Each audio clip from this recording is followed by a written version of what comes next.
Good morning India. नमस्कार साथियों, मैं मुकेश परिहार यूथ एकेडमी के यूट्यूब चैनल पर आपका हार्दिक अभिनंदन करता हूं, स्वागत करता हूं, वंदन करता हूं।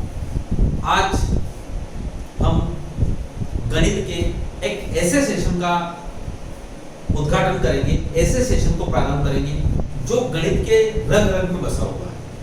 कहीं ना कहीं बिना इसके गणित का कोई प्रारंभ या इनिशियल नहीं हो पाता। बिल्कुल आप अच्छी तरह से समझ गए होंगे, वो चीज है परसेंटेज। क्या है वो? परसेंटेज। परसेंटेज मतलब PERCENTAG, ठीक है। और हिंदी में बोले तो प्रतिशतता। प्रतिशतता से हम अपने दैनिक जीवन में कहीं पर भी, अगर हमारा जो डेली लाइफ का रूटीन है उस रूटीन में अगर कहीं पर भी जाए तो बिना परसेंटेज के हम अपनी लाइफ का अस्तित्व नहीं समझते। जैसे कि थोड़ी देर के लिए कि हमारे खेतों में अगर फसल होती है तो बहुत ज्यादा पानी होने के कारण हम ये बोलते हैं कि हमारी जो खेतों की फसल है वो 50% हुई, ऐसा हम बोल सकते हैं। 50% हुई है, 60% हुई है। आज हमने जो काम शुरू किया था वो 70% हो चुका है। इस प्रकार से ये डेली लाइफ का एक महत्वपूर्ण इंपॉर्टेंट पार्ट है परसेंटेज। बिना परसेंटेज के हमारे दिनचर्या का समापन नहीं होता है। जैसे कि हम कोई भी सुबह से कोई काम कर रहे हैं और वो काम हमने आधा कर लिया है तो हम बोलेंगे 50% काम हो चुका है। अगर आपके पास 75% काम हो चुका है, 3/4 हम बोलते हैं। तो इस प्रकार से परसेंटेज से हम किसी भी प्रकार से अनटच या अछूते नहीं रह सकते। अब बारी आती है परसेंटेज में क्या क्या पड़ता है। देखिए, परसेंटेज अपने आप में कोई अलग चैप्टर नहीं है, पर परसेंटेज के कुछ नियम हैं, उन नियमों के लिए हमें इसे अलग भाग में पढ़ना पड़ रहा है। नहीं तो हम लाभ हानि अगर पढ़ेंगे, अगर हम आपके प्रॉफिट लॉस पढ़ेंगे, उसके बाद हम सिंपल इंटरेस्ट, कंपाउंड इंटरेस्ट पढ़ेंगे। इस प्रकार से जो भी हम टॉपिक पढ़ते जाए उन सब में प्रॉफिट या परसेंटेज का उपयोग आता है, ठीक है। तो परसेंटेज में सबसे इंपॉर्टेंट यहाँ पे मैं कम से कम 7 या 8 टॉपिक के बारे में बात करूंगा। तो आज हम 2 टॉपिक पढ़ेंगे। कितना टॉपिक? 2 टॉपिकों के बारे में जिक्र करेंगे। पहला टॉपिक रहेगा आपका, देखिए, परसेंटेज का जो, अगर हम अर्थ की बात करें तो परसेंटेज के बारे में बात करते हैं। अर्थ के बारे में परसेंटेज का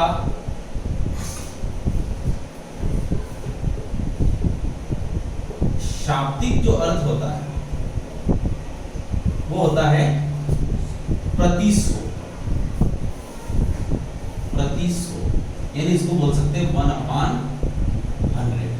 यानी प्रति 100 पर जो चीज होती है, जैसे हम बोले 50%, यानी 100 में से 50 काम हो चुका है। हम बोलेंगे 75%, इसका मतलब होता है 100 में से 75 हो चुका है। 1% यानी 100 में से 1 हो चुका है। तो इस प्रकार से परसेंटेज का शाब्दिक अर्थ होता है प्रति 100 यानी 1/100। यानी जहां पर भी परसेंटेज लिखा हो, अगर आपको बोला जाए 20%, तो इसका मतलब होता है 20/100। 20/100 मतलब होता है 100 में से 20 चीज, ठीक। 20% किसी मिश्रण में 20% पानी है, तो 20% पानी का मतलब होता है ये 20/100। यानी अगर मिश्रण 100 लीटर का हो तो उसमें 20 कितना है? पानी। तो इस प्रकार से यहाँ पे प्रति 100 पर आकलन किया जा सकता है। तो आज जो है हम ये पढ़ेंगे कि किस प्रकार से परसेंटेज को भिन्न में बदला जाता है और किस प्रकार से भिन्न को परसेंटेज में बदला जाता है। दोनों ही चीजें बहुत इंपॉर्टेंट है और एग्जामिनेशन पॉइंट ऑफ व्यू से वो चीजें बहुत इंपॉर्टेंट। चलिए बात करते हैं हम परसेंटेज में। आज सबसे पहले बात करते हैं, ध्यान रखिएगा, मैं आपको पूरी तरह से बताऊंगा। इसको पहला है, क्या लिखेंगे अपन? परसेंटेज को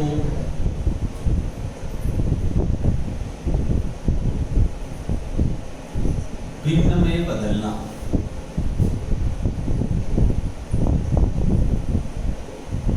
भिन्न मतलब फ्रैक्शन। परसेंटेज को किसमें बदलना? भिन्न में बदलना। जैसे कि थोड़ी देर के लिए हम बात करें, सबसे पहले 5%। देखिए, हम 5-5 के अंतराल में चलेंगे। वैसे किसी भी चीज को भिन्न में बदला जा सकता है, ठीक है। 5%, तो 5% को लिखेंगे हम 5/100। 5/100 मतलब 5 गुना 1/20। तो 5% का भिन्न रूप होता है 1/20। ये बहुत काम आता है। 5/20 का मतलब होता है 1/20, यानी 20 में से कितना? 1। अगर वो बोले 5% की वृद्धि हो गई, इसका मतलब होता है 20 की चीज पर 1 की वृद्धि होकर वो चीज 21 हो गई। वो बोले कि 5% की कमी हो गई, तो 20 की चीज पर 1 की कमी होकर वो 19 हो गई। अगर वो बोले कि 5% अगर वृद्धि करने पर क्रय मूल्य और विक्रय मूल्य का अनुपात ज्ञात करिए, या 5% की वृद्धि पर चीज को बेचा जाता है तो क्रय मूल्य और विक्रय मूल्य का अनुपात ज्ञात करिए, तो ये आपका क्रय मूल्य और ये विक्रय, ये आपका क्रय मूल्य और ये विक्रय। बहुत चीजें आसानी से ये चीजें कर सकती है, आपको पता भी नहीं चलेगा कि इतनी आसानी से। ठीक है, यहाँ पर इसके और जिक्र करेंगे, आप ज्यादा इसमें टेंशन मत लीजिए, अभी तो फिलहाल यहाँ पे वही बढ़िया। ठीक है, चलिए हम बात करते हैं 5% की। अब आपको सारी चीजें याद होना चाहिए। 10% की बात करें तो 10% होता है 10/100, 10/100 मतलब 1/10। ठीक, उसके बाद ये याद रखना चाहिए आपको, और ये सारी चीजें आपको होना चाहिए। मैं बीच किया, चलो 12% हो तो 12% नहीं कर सकते। 12% मतलब होता है 12/100, 12/100 मतलब 4 दिया 12 और 25 चौक 100 तो 3/25। कोई दिक्कत? तो आप आराम से इस प्रकार से चीजें कर सकते हैं। चलिए हम बात करते हैं, हम 10% हो गए, 5% हो गए, अब बात करते हैं 15%। तो 15% क्या होता है? 3/5 दिया 15 और 5 दूनी 10, ये हो। उसके बाद हम बात करते हैं 20%। तो 20% जो क्या होता है, वही 5 से काटे तो 5 से, मैं आपको यहाँ पे सारी चीजें 5 के अंतराल वाले तो 5 से काटना, तो 20% मतलब 5 चौक 20 और नीचे तो 5 दूनी 5 से कटेगा आपको, तो कितना होगा? 5 दूनी कितना कटेगा? 5 से कटेगा, कोई 20% होगा। तो आपके पास क्या होगा? ऊपर 20% किससे कट रहा है? 5 से कट रहा है, आराम से, कहीं कोई दिक्कत नहीं। तो अब देखो यहाँ पर 20% और 20/100 जा रहा किया आपने, तो 20 से भी तो कट गया। अब 20 से कट गया तो ये 1/5 आएगा।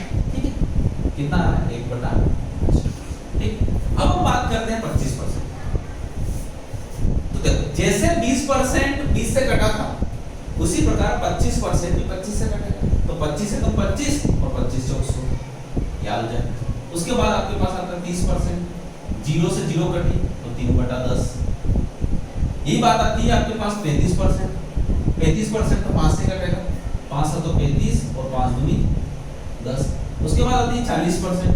तो 40% का मतलब आपके पास 0 से 0 कटे, 4/10 बचा, 4/10 भी 2 से कटेगा तो कितना बचेगा? 2/5। ये याद रखना है, परीक्षा में काटने का समय नहीं। 40% बराबर 2/5, 25% बराबर 1/4 और 20% बराबर 1/5, 35% बराबर 7/20। इस प्रकार से डायरेक्ट आपको पक्का याद होना चाहिए। ठीक है, अब बात करते हैं 45%। 45% वही आपके पास 5 9 45, 5 दूनी 10। उसके बाद 50%, तो 50 से पूरा कट जाएगा। 50% का मतलब होता है 1/2, 1/2। उसके बाद हम बात करते हैं 55%। ठीक है, इन चीजों को लिखो, घर पे जाके इनका प्रयास करो, ये चीजें याद आती सबको है प्रयास। तो 55% बराबर होता है 11/20। उसी प्रकार से 60% की बात करें तो 60% क्या होगा? 0 से 0 कटेगा, 6/10 बचेगा। 6/10 का मतलब होता है 3/5। ठीक है, ये हो गया आपके पास। उसके बाद बात करते हैं 65% की। तो 65% होता है भाई 13, 5 से काटेंगे तो 13 और 13/20। बहुत इंपॉर्टेंट चीजें हैं। उसके बाद बात करते हैं हम 70%। तो 70% मतलब 0 से 0 कट गया, 7/10। उसके बाद बात करते हैं 75% 25 से कट जाता है, 25 दिया 75, 25 चौक 100, ये पूरा कटे। उसके बाद हम बात करते हैं 80% की। 80% में 0 से 0 कट चुका है। उसके बाद कितना बचा? 8/10। 8/10 मतलब कितना होगा? 4/5। उसके बाद बात करते हैं 85%। तो 85% का मतलब होता है आप 17 से काट सकते हैं तो 17/20। और 90% के बारे में बात करते हैं तो 90% जो होता है वो 9/10। और उसी प्रकार से आता है 95%। तो 95% कितना होता है? 19 से कटता है, तो आप कर जाए पूरा, तो कितना होता है? 19 5 95 और 20। अब ये कितनी इंपॉर्टेंट चीज है, यहाँ पर चीजें बहुत इंपॉर्टेंट चीज होती है। एक सुंदर सा क्वेश्चन देता हूं मैं, आप उस सुंदर से क्वेश्चन को अगर आप करने की कोशिश करेंगे तो आपके लिए बड़ा मजा आएगा। देखिए मैं एक सुंदर सा क्वेश्चन आपको देता हूं, थोड़ी सी देर के लिए मैं देता हूं, आप करिएगा। बिल्कुल अपनी कॉपी पर उठाइएगा, उठाइए कॉपी पेन। अब कॉपी पेन में आप उठाइएगा तो मैं बोलता हूं कि एक व्यक्ति अपने इनकम में 55% की वृद्धि करता है। कितने परसेंट की वृद्धि करता है? 55 से। और उसकी इनकम 6200 रुपये हो जाती है। कितनी हो जाती है? 6200। एक व्यक्ति अपनी इनकम में या एक कंपनी एक व्यक्ति की आय में 55% की वृद्धि करती है। कितने की वृद्धि करती है? 55% की वृद्धि करती है और उसकी इनकम बढ़कर 6200 हो जाती है। बताइए उसकी इनकम कितनी थी? तो अब सवाल आपको समझ में आ गया ना? इसका मतलब होता है वृद्धि कितनी हुई? 55%। अब आप कैसे सॉल्व करेंगे? माना कि मेरी उम्र 100 थी तो 55 की वृद्धि कितनी होगी? 155। ये हो इसका मतलब होता है 6200 किसके बराबर है? 155 के बराबर। गुणित कितना? 100। यही करेंगे आप पूरा। अब इसको काटते हैं। काटो साहब, काटो।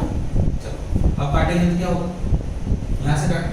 5 दूनी 10 जी, फिर 5 दिया 15, 3 एकम 31 एकम 31, 31 दूना 62, 200 और 2 दूनी 4 यानी आय होगी 4। ठीक, ये होगी पूरी। आप ऐसे करें। पर अगर आपको भिन्नात्मक पता हो तो आप डायरेक्ट भी कर सकते हैं। आप बोलोगे 55% की वृद्धि होना, तो इसका मतलब होता है 55% मतलब कितना होता है? 11/20। 11/20 का मतलब होता है 20 की चीज पर 11 की वृद्धि हुई। तो 11 की वृद्धि का मतलब क्या होता है? 20 का 11 कितना होता है? 31। यानी कि कितनी होगी? 31। यानी 20 आपकी इनकम पहले थी तो कंपनी ने आपकी इनकम कितनी कर दी? 31 कर दी। और वो 31 कितने के बराबर? 6200 के बराबर। तो ये 31 अगर 6200 के बराबर तो 31 गुना 62 तो 2 दूनी 4। डायरेक्ट 4 आप हवा में बोल सकते। प्रैक्टिस। अभी जो मैंने सिंपल सा सवाल अभी बना के दिया, इस प्रकार के सवाल आपके बन के प्यारी चाहिए। क्या समझ पाए इन चीजों को? ठीक है, तो यहाँ पर ये चीजें बिल्कुल आपके टंग पे होना चाहिए। तो ये क्या थी? परसेंटेज को भिन्न में बदलना। अब हम बात करते हैं किस प्रकार से भिन्न को परसेंटेज। ठीक है, वो भी बहुत इंपॉर्टेंट चीज है और आपको याद रखना चाहिए। चलिए लेट्स स्टार्ट। मैं आपसे पूछूंगा इनको, टेस्ट दूंगा। चलिए अब आते हैं हम बारी इसमें नंबर 2।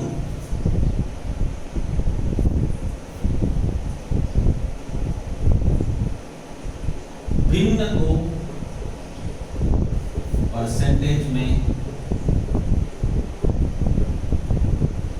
बदलना। भिन्न को क्या करना? परसेंटेज में बदलना। इसके बारे में हम बात करते हैं, भिन्न को परसेंटेज। अब यहाँ भिन्न को परसेंटेज में बदलने के लिए मैं आपको पूरी तरह से ध्यान रखिएगा। चलिए सबसे पहले आता है 1/2। तो 1/2 कितना होता है? 50%। उसको तो लिखना ही। उसके बाद पहली बारी आती है यहाँ पे 1/3। 1/3 को क्या बदलना? परसेंटेज में बदलना। देखिए परसेंटेज से भिन्न में बदलने के लिए किसका भाग दिया जाता था? 100 का भाग दिया। यहाँ पे क्या करेंगे? 100 का गुणा। क्या करेंगे? गुणा करेंगे। 100 का गुणा। तो 100 का गुणा तो 1/3। तो 100/3 100/3 क्या होता है? 33 दशमलव या 33 सही 1/3 परसेंट। कितना होता है? 33 सही 1/3%। बहुत चीजें याद रखना है इसको। अभी क्यों याद रखना है इसका भी मैं कारण बताऊंगा। अब आता है 2/3। 2/3 कितना होता है? 33 का 2 गुना 66 और 1 का 2 गुना 2। 66 सही 2/3%। बहुत काम की चीज है, बहुत याद आएगी आपको धीरे धीरे। तो 1/3 बराबर 33 से 1/3 तो 2/3 होता है 66 से 2/3%। अब बात करते हैं 1/3 हो गया। अब बात करते हैं 1/4। 1/4 होता है 25%। कितना होता है? 25। पढ़ लो 3/4 कितना होगा? ऐसे 2/4 1/4 2/4 2/4 होता है 1/2 और 1/2 कितना होता है? 50%। 3/4 75%। अभी पढ़ा आपने। अच्छा इसमें भी जो इंपॉर्टेंट होंगे मैं आपको बता जाऊंगा। ये 8 हो गया, ये हो गया 2। अब बात करते हैं तीसरे की। अब 1/3 हो गया, अब 1/5 की बात करते हैं। 1/, इसमें इंपॉर्टेंट ये चीज ज्यादातर एग्जाम में इसके ऊपर क्वेश्चन पूछता है। 1/5 में कोई इंपॉर्टेंट नहीं है। 1/5 का मतलब क्या होता है? 20%। 2/5 का मतलब क्या होता है? 40%। बस इसको दुगना करते जाते ये भी होगा। उसके बाद 3/5 कितना होगा? 60%। और 4/5 कितना होगा? 80%।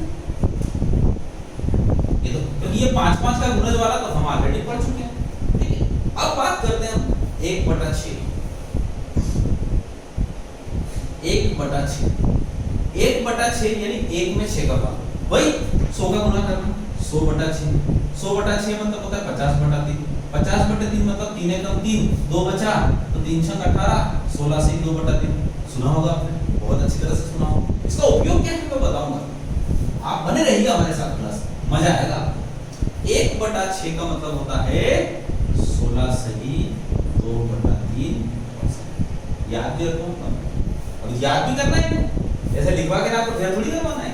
चलो अब यहाँ 1 से 2 बढ़ाया, 2/6, ठीक है, मजा आ रहा है। 1/6 अब 2/6 हुआ तो 2/6 का मतलब होता है 1/3 और 1/3 का मतलब होता है 33 सही 1/3। अब आता है 2/6 के बाद 3/6। तो 3/6 कितना होता है? 1/2 और 1/2 कितना होता है? 50%, ठीक। उसके बाद होता है 4/6। तो 4/6 कितना होता है भाई? 2/3 कितना होता है? 2/3 और 2/3 कितना होता है? ये लिख रहा है 66 से 2/3%। उसके बाद होता है 5/6। 5/6 का मतलब क्या होता है? ये बहुत इंपॉर्टेंट चीज है। 5/6 83 सही 1/3।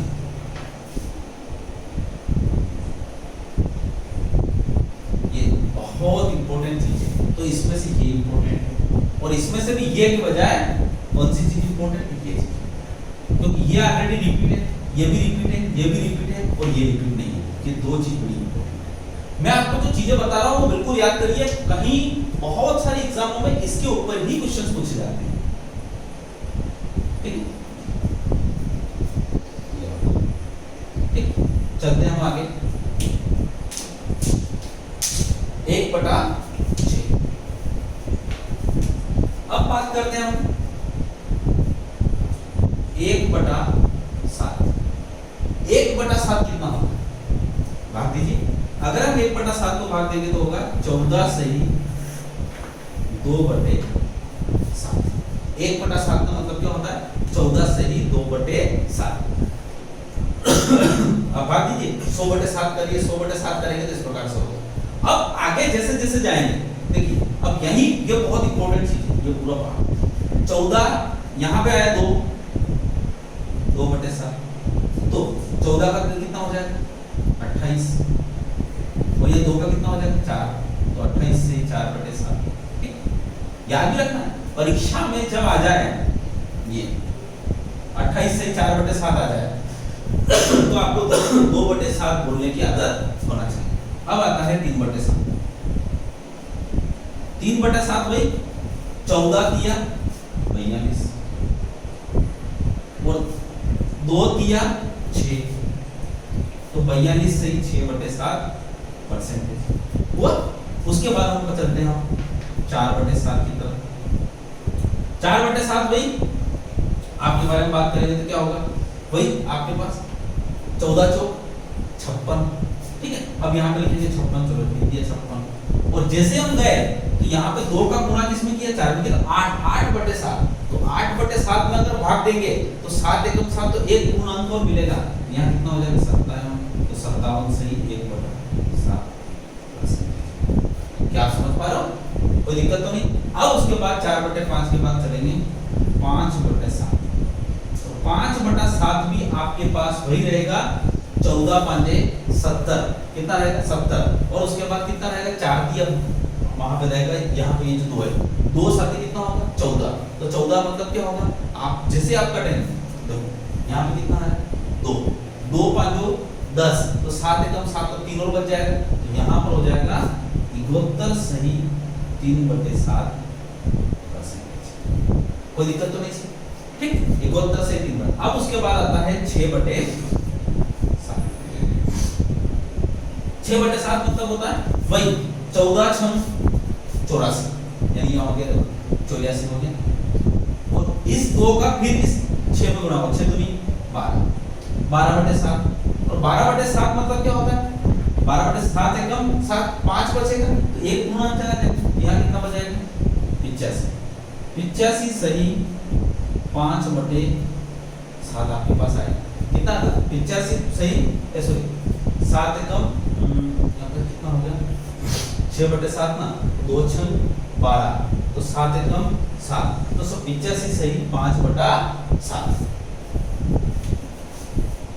और 85 सही 5/, चलिए तो यहाँ कितना हो गया 6/7 का 85 सही 5/7, ठीक है। अब याद करना है बाकी, अब यहाँ पे 2, अगला एक और है 1/8, 1/8 के बारे में बात करते हैं।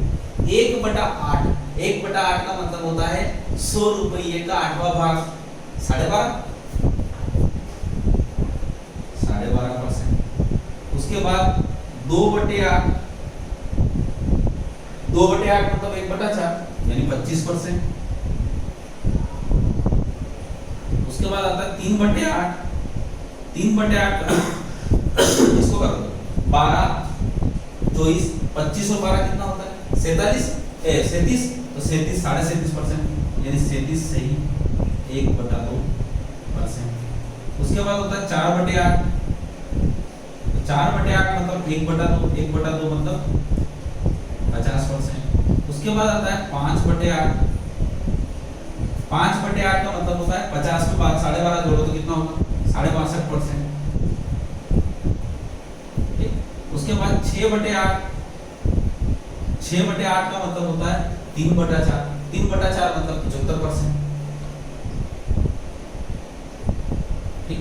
उसके बाद होता है 7/8, बहुत इंपॉर्टेंट चीज है 7/8, 7/8 का मतलब 75 में 12 जोड़ा तो 87.5, इसका मतलब होता है 87 सही 1/2%, ठीक है। तो आपको ये सारी चीजें याद होना चाहिए। अब इसमें एक बचा हुआ है 1/9, 1/9 यहां से बात करते हैं। 1/9 बहुत ही आसान होता है, 11 से ही 1/9। उसके बाद होता है 2/9, 11 दूना 22, 22 से ही 2/9%।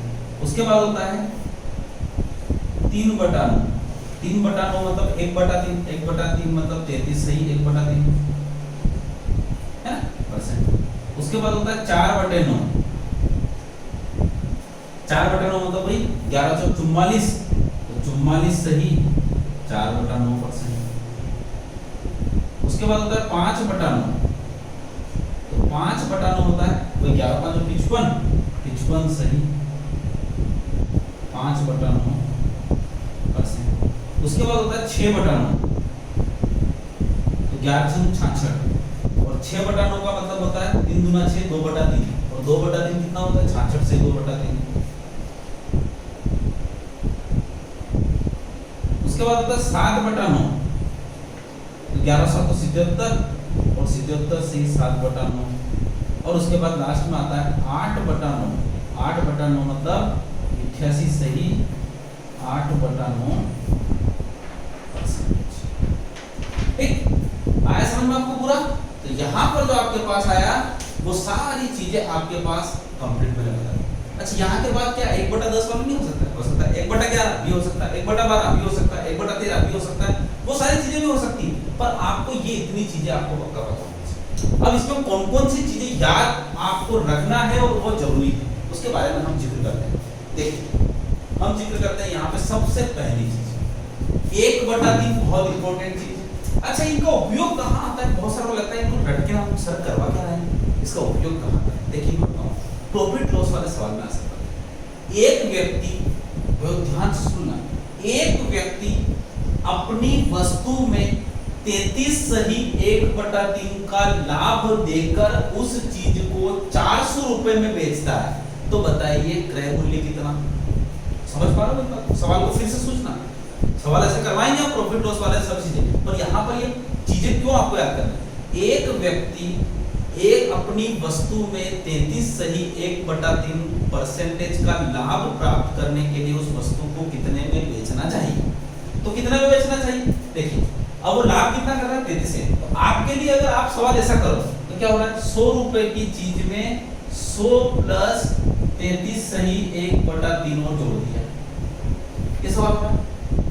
तो उसके बाद उसको कितने में बेचा? 400 में बेच दिया। सॉरी इसको ऐसा बोलो कि एक वस्तु को 33 सही 1/3% लाभ पर बेचा तो वो 400 रुपए प्राप्त हुए, तो वस्तु का क्रय मूल्य कितना?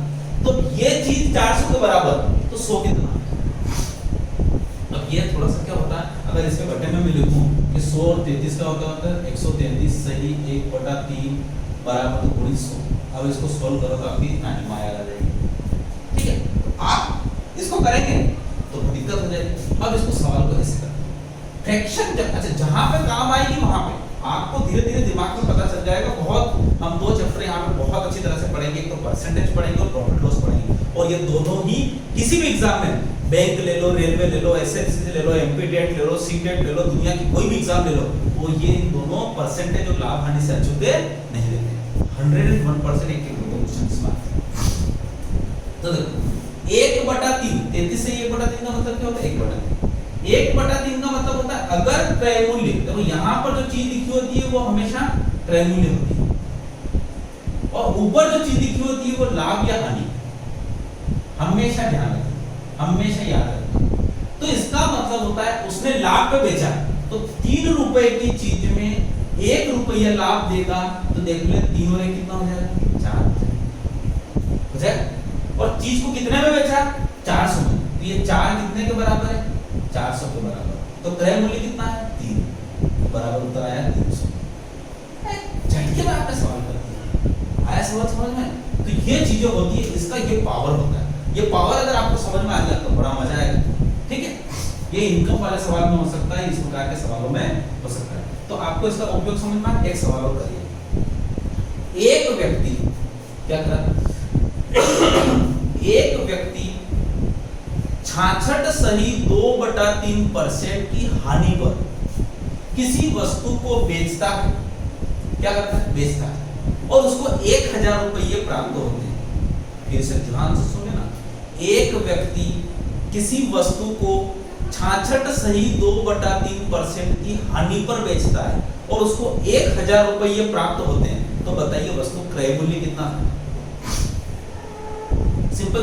अभी मैंने लाभ हानि का सवाल नहीं करवाया। What is profit, what is loss, profit क्या होता है, हानि क्या होती है, लॉस क्या होता है, ये सब कुछ भी नहीं बताया मैंने। क्रय मूल्य विक्रय मूल्य कुछ नहीं बताया, पर आप अपने डेली जीवन में इतना तो जानते हैं कि लाभ हानि क्या होती है। तो इसका मतलब होता है ये कहना चाहता है कि अगर मैंने 100 रुपए की चीज अगर खरीदी है तो उसमें से मुझे हानि हुई है 100 माइनस 66 सही 2/3%, और ऐसा करने पर मुझे 1000 रुपये प्राप्त हुए, तो मेरा क्रय मूल्य कितना? ऐसा हो। अब ऐसा सवाल करना हालत खराब हो जाए। आपको तो कुछ नहीं करना है, मैंने आपको हमेशा बताया कि 66 सही 2/3 मतलब होता है 2/3। 2/3 का मतलब होता है 3 तो हुआ क्रय मूल्य, ठीक, और 1 हुआ लाभ या हानि, तो उसने हानि की बोला है। चलिए, तो आपके पास कितना हो? 2/3। अब क्रय मूल्य कितना हुआ? 3, तो 2 कितना हुआ? जो सवाल में बोले वो बोल रहा है हानि। अच्छा, हानि से घटती है चीज, तो 3 रुपए की चीज पर 2 रुपए की हानि से चीज कितने पड़ गई? 1 रुपये, और वो 1 कितने के बराबर है? 1000 के बराबर। तो 3 कितने के बराबर होंगे? 3000 के बराबर। इसका मतलब होता है वस्तु का क्रय मूल्य 3000। जय भारत। आया सवाल समझ में? तो प्रॉफिट लॉस के सवाल कितने आसानी से हो जाते हैं, पर ये बशर्ते चीजें याद होना चाहिए। अब याद करने के लिए मैं आपको बताता हूँ, मैं पूरी एक छोटा सा प्रयास देता हूँ आपको। आप इसको भले रट के याद करो, समझ के याद करो, जैसा याद करना हो करो, पर आपको करना है। चलिए ऐसे सही। अब याद के बारे में आपको थोड़ा सा चीजें बता देता हूँ। 1/3 33 से 1/3, तो तो 1/3 का दुगना कितना होता है 2/3, तो 2/3 का दुगना 66 से 2/3, तो ये तो आपको याद हो जाएगा। 1/3 33 से 1/3, 2/3 66 से 2, ये तो आपको पक्का याद रखना है। उसके बाद 1/4 वाली लाइन कभी याद नहीं रखना है, ये अपने आप इतनी बार आप पढ़ोगे 75% बराबर 3/4 होता है, 50% बराबर 1/2 होता है, 1/4 बराबर 25% होता है, 25% बराबर 1/4 होता है, याद इसका। देखिए जहां अपना कंसंट्रेशन रखना वही रखिए, ध्यान रखिए। अब इसमें से याद करना 1/5 20% होता है, 2/5 40% होता है, 3/5 60% होता है, 4/8 80% होता है। इसको भी कभी याद नहीं करना क्योंकि ये 5 का गुणज वाला है, बहुत जल्दी आसानी से याद हो जाता है, नहीं भी याद होगा तो भी याद हो जाए, ठीक, इसको भी याद करना। याद 3 वाले, अब 3 वाले ये भी हो गया, ये भी हो गया कंप्लीट। अब चलो 1/6 याद रखना है, 1/6 मतलब होता है 16 से 2/3, बहुत काम का है, इसको याद रखना। तो जिसको याद रखना है मैं इसको रेड कलर कर देता हूं, इनको याद रखना है, मतलब इनको ज्यादा है, ठीक। 2/6 याद करना ही, तो 33 से 1/3 होता है, ऑलरेडी याद है। 3/6 50% होता है, ऑलरेडी याद है। 4/6 2/3 होता है, 66 से 2/3 ऊपर ऑलरेडी याद है। 5/6 याद रखना है, 33 83 से 1/3, 5/6 कितना होता है 83 से 1/3, और 1/6 कितना होता है 16, तो अभी तक तो 4। उसके बाद 1/7 याद रखने के लिए इतना सा ध्यान रखिएगा, ऑलवेज 1/, कि हमेशा 1/7 को याद रखिए। 1/7 होता है 14 वर्ष का, यानी इसका मतलब है जिसके भी बटे में 7 आए वो जनरली 14 बटे वाले हैं, मतलब 1/7 वाला लाइन, ठीक है। देखिए 14 28 आए तो 2 होगा, 42 आए तो 3 होगा, 14 56 मतलब 57 तो 3 होगा, 70 मतलब 72 तो कितना होगा 5 होगा, और 85 मतलब क्या होगा आपके 6 होगा। 14 का पहाड़ आता है आपको। इस प्रकार से परीक्षा में कभी भी आ जाए कि जैसे कि 85 सही 5/7 कितने परसेंटेज होंगे, तो आप बोलो 14 6 84, इसका मतलब ये 6/7 आप डायरेक्ट कर सकते हैं, क्योंकि आपको परीक्षा में वो उल्टा नहीं देगा, वो जो देगा वो बिल्कुल एकदम आसानी से देगा। तो यानी केवल आप 1/7 याद करके इन सारी चीजों को याद कर सकते हैं, ठीक है। वो बोलेगा जैसे माना कि 57 से 1/7, वो परीक्षा में बोलेगा 57 से 1/7, इसका मतलब होता है 14 चौक 56, यानी इसका मतलब होता है 4/7 होगा, ठीक है। क्या आप समझ पा रहे हो मेरी बात को? तो यहाँ याद करने के लिए केवल क्या बचा है 1/7।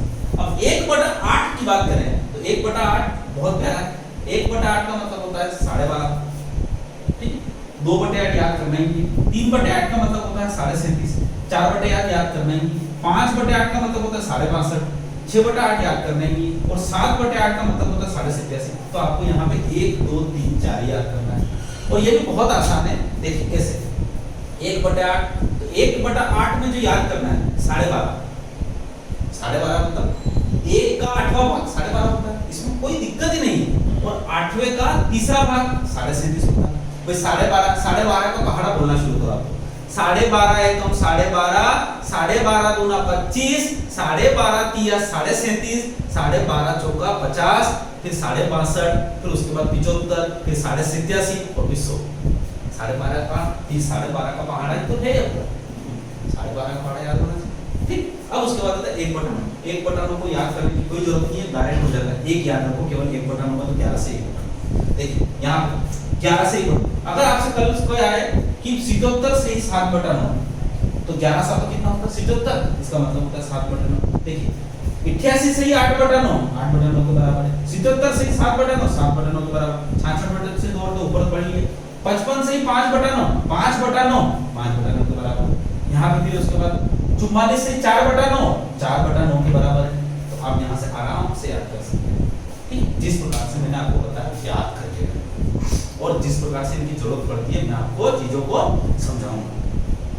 आशा करता हूँ कि चीजें समझ में आ गई। तो नेक्स्ट जब भी आपका नेक्स्ट चैप्टर आएगा, जैसे नेक्स्ट चैप्टर आता है उस चैप्टर में आते ही मैं यहाँ पर आपको कम से कम 4-5 आपको दूंगा, और वो उनको आपको कमेंट बॉक्स में डायरेक्ट उनके उत्तर लिखना है, ठीक है।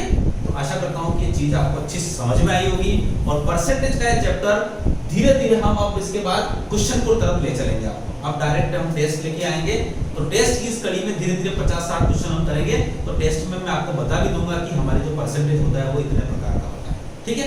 आशा करता हूँ कि सेशन आपको समझ में आया होगा, और आप बिल्कुल हमारे साथ जुड़े रहिए। MPTET, CTET, bank, railway, SSC सारी एग्जामों के लिए परसेंटेज बहुत ही इंपॉर्टेंट होता है, और आपने अगर पढ़ लिया तो आना जाएगा। Okay. Thank you so much. जय हिंद, जय भारत।